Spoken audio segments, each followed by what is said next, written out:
भाई ये वीडियो जरूर देखना पूरा, क्योंकि इस वीडियो में कुछ ऐसा है जो हो सकता है कि आपकी ज़िंदगी या लाइफ बदल दे। आपने कभी सोचा है कि हम ज़िंदगी भर अस्पतालों में घूमते रहते हैं, अस्पतालों में पता ही नहीं लगता कि बीमारी क्या है, लेकिन हाँ इलाज तो चल रहा है। कभी हमें ये भी जानकारी नहीं लगती कि हम इलाज कर रहे हैं तो किसका कर रहे हैं। डॉक्टर भी बताने में असमर्थ होता है कि आखिर बीमारी है क्या, पर इलाज चल रहा है।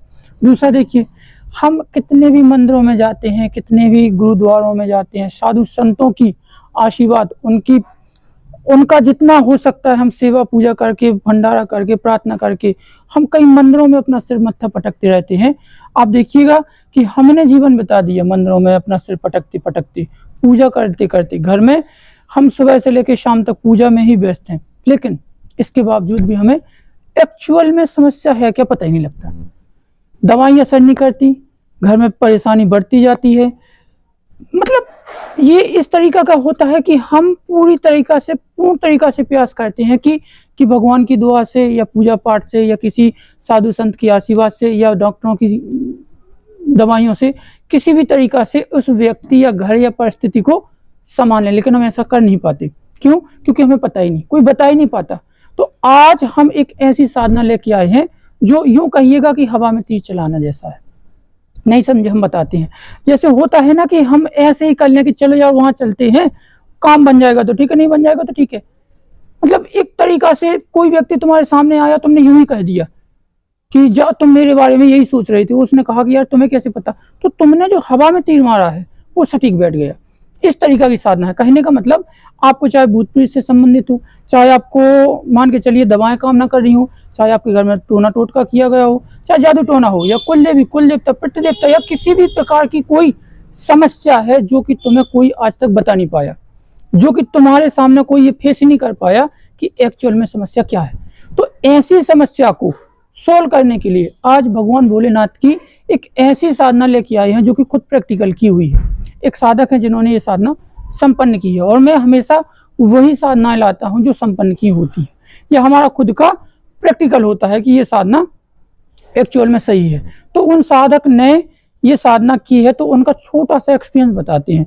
उनको पता ही नहीं था कि एक्चुअल में है क्या, हम भी नहीं समझ पाए कि प्रॉब्लम है क्या, कि उनकी कुल देवी परेशान कर रही है, किसी ने जादू टोना किया है क्या, कुछ भी। उनकी समस्या क्या थी कि घर में एक बीमार हुआ, वो ठीक हो नहीं पाता, दूसरा पड़ गया। उनके घर में ये समस्या थी कि घर में आपसी तालमेल, लड़ाई झगड़ा एकदम।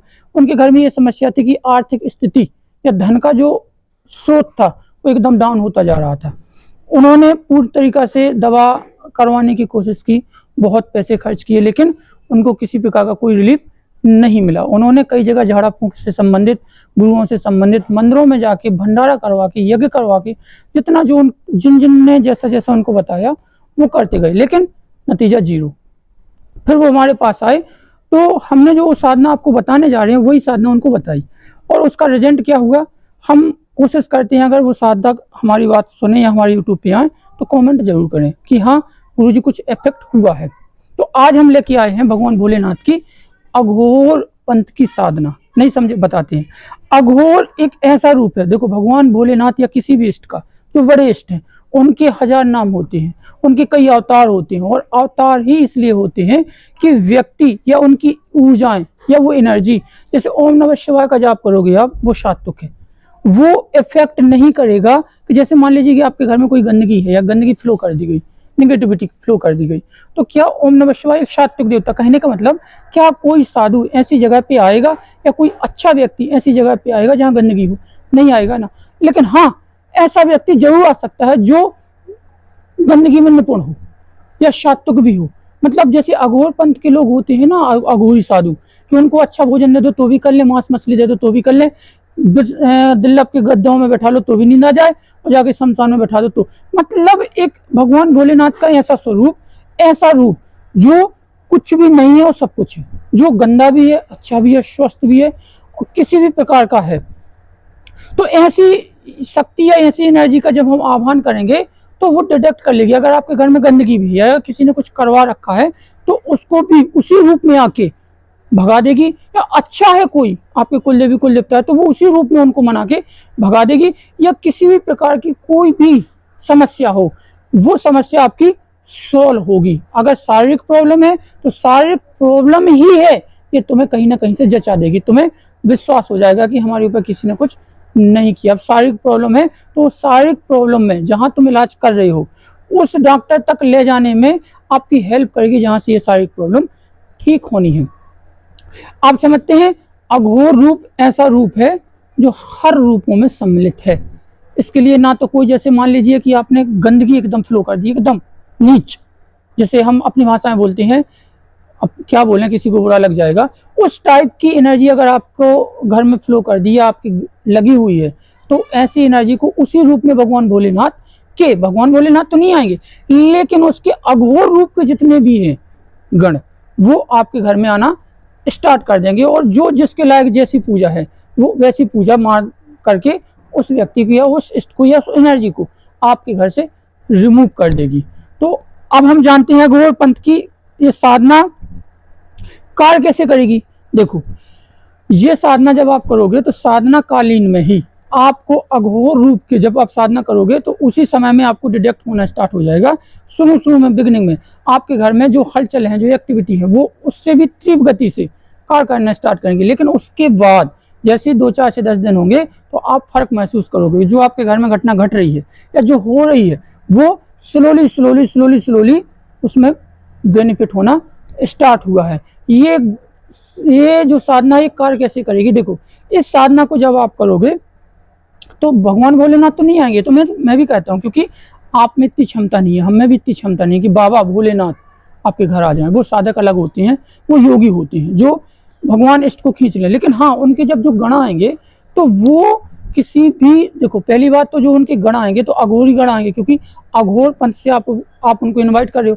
कहने का मतलब एक ऐसी साधना कर रहे हो, एक ऐसा निमंत्रण दे रहे हो जो किसी का निमंत्रण है ही नहीं, लेकिन इन्वाइट आप सबको कर रहे हो। जैसे शादी ब्याह में होता है कि तुम अपने रिलेशनशिप वालों को ही इन्वाइट करते हो। भंडारा में जो होता है कि जैसे भंडारा साधुओं का हुआ तो आप साधुओं को इन्वाइट करोगे, साधुओं को ही निमंत्रण दोगे। लेकिन इसमें कोई निमंत्रण साधना में नहीं दिया जाता, सिर्फ भगवान भोलेनाथ को उनके अघोर रूप को दिया जाता है। अघोर रूप से मतलब भूत, प्रीत, चुड़ैल, पिशाचनी, डाकनी, शाकनी, अघोर पंथ के जितने भी हैं, इनको खुला इन्वाइट होता है कि आप आइए और मेरे कष्टों का समाधान कीजिए। तो ऐसी स्थिति में हो भी सकता है कि आपके आजू बाजू में जो रहने वाली गंदगी है वो सर्वप्रथम आ जाए, भगवान भोलेनाथ के गण बाद में आए। ऐसी स्थिति को रोकने के लिए हम क्या करते हैं, भगवान भोलेनाथ या जो भी आपके गुरु हो या कोई साधक हो, वो क्या कर देगा, सिर्फ इतना कर देगा कि आपको ऐसा सुरक्षा घेरा या अपने मार्गदर्शन में साधना करवाएगा या सुरक्षा घेरा दे देगा कि जिससे आपकी आजू बाजू की जो ब्लैक एनर्जी है, आपकी कुल देवी, कुल देवता, प्रत्य देवता जो परेशान करते हैं, जो निगेटिव हैं, नकारात्मक सोच रखने वाले हैं, वो आप पे हावी नहीं हो पाएंगे। आपके पास अगर जो कोई शक्ति आएगी तो वो सिर्फ भगवान भोलेनाथ के गण ही आएंगे, या अघोर पंथ से संबंधित कोई ऐसे व्यक्ति है जो भगवान भोलेनाथ से जुड़ा हो या उनसे अपना ताल्लुक रखता हो, वो आपके घर में साधना कालीन स्थिति में ही आएंगे, ना कि आजू बाजू की ब्लैक एनर्जी। समझे ये साधना। अब साधना कालीन में अनुभव क्या होंगे, जैसे आप साधना कर रहे हो तो उसके अनुभव क्या होंगे, बाद में साधना पे चलते हैं। देखो, साधना कालीन में हो सकता है कि आपको भूत प्रीत से संबंधित चीजें दिखाई दें, क्योंकि ये साधना ही उन्हीं की है, अघोर रूप यानी भूत प्रीत का रूप। तो हो सकता है कि आप उस सपने में, आप जब साधना कर रहे हो उस समय पे, या प्रत्यक्ष रूप से परेशान करना स्टार्ट कर लें, या साधना कालीन में हो सकता है कई प्रकार की विपत्तियां तैयार हो जाएं। कोई आपसे कहे कि मुझे खाना चाहिए, या अंडा गोश्त मछली की नीड करे, आपका भी मन चले, तो ऐसी स्थिति में आप भयभीत मत होइए, क्योंकि हो सकता है कि भगवान भोलेनाथ का किस प्रकार का कौन अघोरी आपके पास आता है या आ रहा है या आएगा। हो सकता है कि वो ऐसा करने में सक्षम है, वो ऐसा ही करता हो। अघोर रूप तो आप जानते हो, देखा होगा कि शमशानों में जो अघोरी बैठे हैं लाश को ही खा जाते हैं। तो हो सकता है कि ऐसा कोई अघोरी आए, लेकिन आप ऐसी स्थिति में भयभीत या विचलित मत होइए, क्योंकि अगर वो आता है तो उसको मनाने वाला भी कोई आएगा ही आएगा।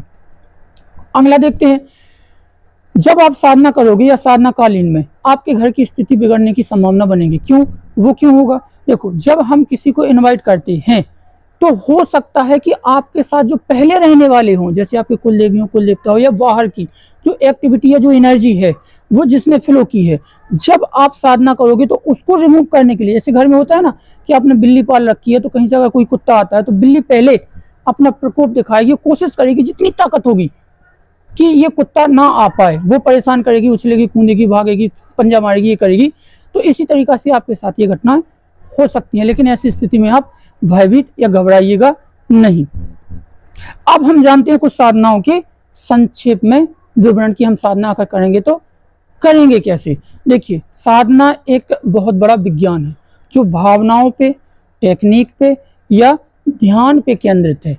अगर व्यक्ति के अंदर टेक्निक अच्छी है, भावनाएं अच्छी हैं और ध्यान करने में सक्षम है, प्लस होती है पूजा पद्धति। पूजा पद्धति सिर्फ इतना होता है कि व्यक्ति को दिखाने के लिए कि अब जैसे तुम किसी के घर के, अब हम अगर किसी के घर जाएं और उसने आपकी आबो हवा या आपका सम्मान नहीं किया, बैठने के लिए स्थान नहीं दिया, खाने के लिए अच्छा वो नहीं दिया, चाय पानी नहीं पूछी, तो माने कि वो कितना भी अच्छा क्यों ना है, लेकिन आपके अंदर मानसिक रूप से जो इफेक्ट पड़ेगा वो तुम खुद जानते हो। आपको ऐसा लगेगा कि हम यहाँ आके हमने गलती कर दी, हमारी बेइज्जती हो गई। तो पूजा पद्धति यही होती है कि हम वो जो हमारे पास आने वाला इष्ट है उसको हम दिखाते हैं कि हम आपके प्रति कितना समर्पित हैं। वो जब आएगा आपकी पूजा पद्धति देखेगा कि हाँ, इस व्यक्ति के अंदर उल्लास है, प्रेम है, स्नेह है, तो वो वहाँ के रह जाएगा। प्लस होता है खाना पीना। जब हम साधना कालीन में रहते हैं तो खाना पीना की व्यवस्था पूरी साधना पद्धति में बता दी जाएगी कि क्या खाना है, क्या पीना है, क्या देना है। अब आते हैं हम साधना करने के, जैसे जब हम साधना स्टार्ट करेंगे तो देखो, साधना स्टार्ट करने के पहले एक पूरी की पूरी प्रक्रिया होती है जिसे हम बोलते हैं आह्वान प्रक्रिया। जब हम आह्वान प्रक्रिया से गुजरते हैं तो ये 3 दिन की प्रक्रिया होती है। इसमें क्या होता है कि हम जिनकी साधना करने वाले हैं उससे, देवता से, उस इष्ट से अनुमति लेते हैं और 3 दिन की इस प्रक्रिया में ही ईश्वर या वो इष्ट आपको अनुमति प्रदान करता है। अब तुम कहोगे कैसे प्रदान करेगा, तो देखो, कुछ संकेत होते हैं, कुछ नेचर के सिग्नल होते हैं और कुछ घटने वाली घटनाएं होती हैं, कुछ आपके आपके खुद के शरीर का इफेक्ट या बदलाव या मानसिक प्रवृत्ति की चेंज होना, ये सारी चीजें मिलके हम डिटेक्ट करते हैं कि ये पॉजिटिव है या नेगेटिव है। इन आधारों पे हम निष्कर्ष ये तय करते हैं कि हमारे जो हम जिनकी साधना करने वाले हैं उन्होंने हमें आशीर्वाद दे दिया कि अब आप साधना कर सकते हो। आह्वान प्रक्रिया के बाद आप एक पूजा पद्धति से गुजरेंगे। पूजा पद्धति आपको किसी भी पंडित के पास जाइए, क्योंकि वीडियो बहुत लंबा हो जाएगा। तो पूजा पद्धति जब हम करेंगे तो वो पंडित से समझ लीजिए, वो सारी की सारी बता देगा।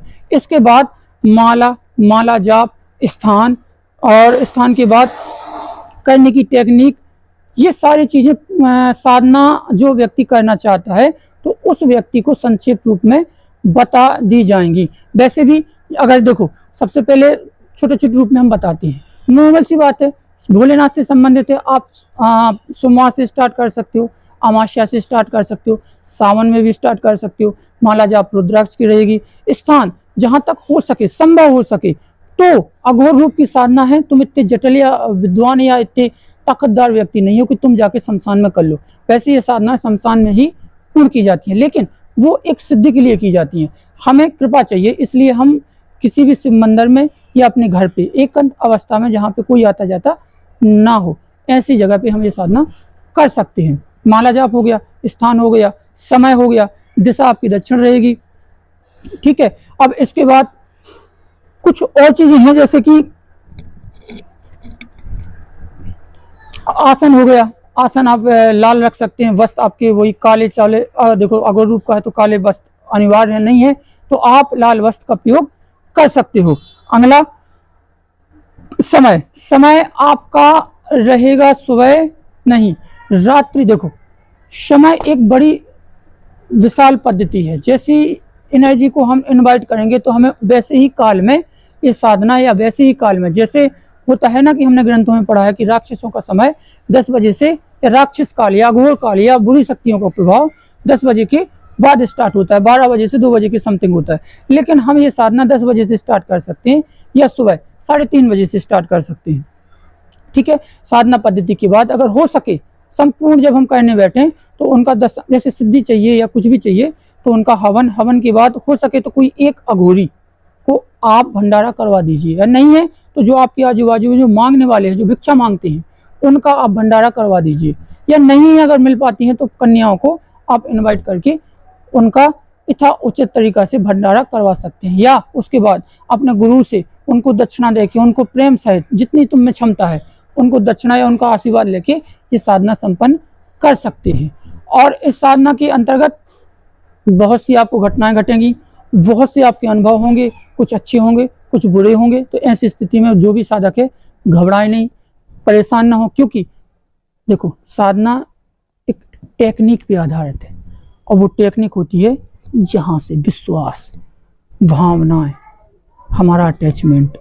अगर ये चीज़ें आपने मिक्स कर दी और आप उस स्थिति से घबराए नहीं, तो समझ लीजिए आपकी साधना संपन्न है। और एक चीज़, जैसे ही तुम परेशान होना स्टार्ट हो जाओ, तब आप समझ लीजिए कि आपकी साधना संपन्न होने के नज़दीक है। क्योंकि जब तक कोई इष्ट नहीं आएगा वो अपना प्रभाव नहीं दिखाएगा। नॉर्मल रहोगे तो कोई मतलब ही नहीं रहेगा। अगर आप परेशान होते हो या अच्छा होता है तो समझिए वो इष्ट या कोई भी एनर्जी है जो आपसे जुड़ चुकी है। तो कृपया करके जो भी अघोर पंथ की साधना करते हैं या करना चाहते हैं, तो वो संपर्क कीजिए अपने गुरु से, किसी अच्छे साधक से, या हमसे भी संपर्क आप कर सकते हैं। लेकिन ध्यान रहे, अघोर पंथ की साधना यूं कहिए कि हवा में तीर चलाने जैसा है। जो व्यक्ति परेशान हो जाए, कहीं कोई रास्ता ना निकले, कहीं कोई मंजिल ना दिखाई दे, कोई मतलब एक तरीका से समझिए कि जिंदगी शून्य अवस्था में पहुंच रही है, तो ऐसी अवस्था में जब आप हताश हो गए, कुछ भी नहीं मिल रहा है, समझिए सब कुछ डाउन, तो ऐसी स्थिति में एक चिराग की तरह काम करती है ये अघोर पंथ की साधना। कुछ भी होगा, आपको जितना भी संभव होगा आपको सही मार्गदर्शन पे ले जाएगी। ये जितना भी संभव होगा आपके घर की परिस्थितियों को निकालने की कोशिश करेगी। ब्लैक मैजिक, कुल दोष, पितृ दोष, ग्रह दोष, वास्तु दोष, या जितने भी दोष हैं, ये सारे दोषों को खत्म तो करने में संपन्न है ही है, साथ ही साथ इनसे जो परिणाम हो चुका है उनको भी निकालने में सक्षम है।